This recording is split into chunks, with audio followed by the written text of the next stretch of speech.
Hello, students. Welcome to the first part of the chapter of Political Science Electoral Politics. It's a fact that in a democracy, it is neither possible nor necessary for people to govern directly.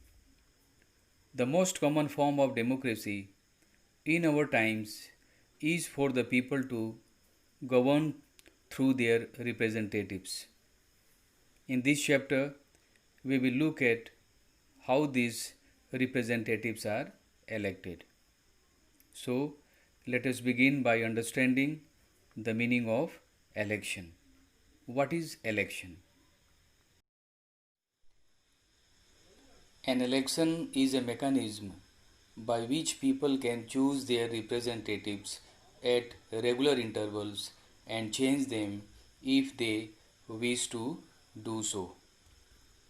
So, let us understand about election through a newspaper report about the State Assembly election in Haryana in 1987.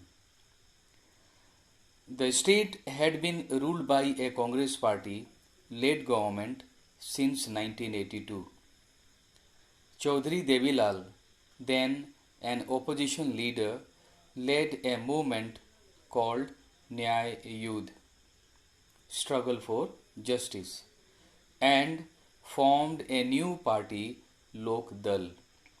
His party joined other opposition parties to form a front against the Congress in the elections. In the election campaign, Devilal said that if his party won the elections, his government would waive the loans of farmers and small businessmen. The people were unhappy with the existing government. So, when elections were held, they voted overwhelmingly in favor of Lok Dal and its allies. Lok Dal and its partners won 76 out of total number of 90 seats in the state assembly. Lok Dal alone won 60 seats and thus had a clear majority in the assembly. The newly elected members of Legislative Assembly of Lok Dal choose Devilal as their leader. The governor invited Devilal to be the new chief minister of the state.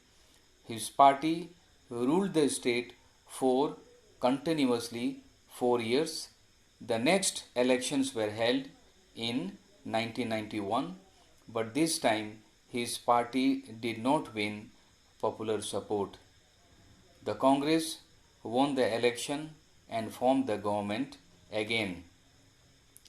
So, in the next part of our discussion, we will know about why elections are needed in a democracy. Thank you.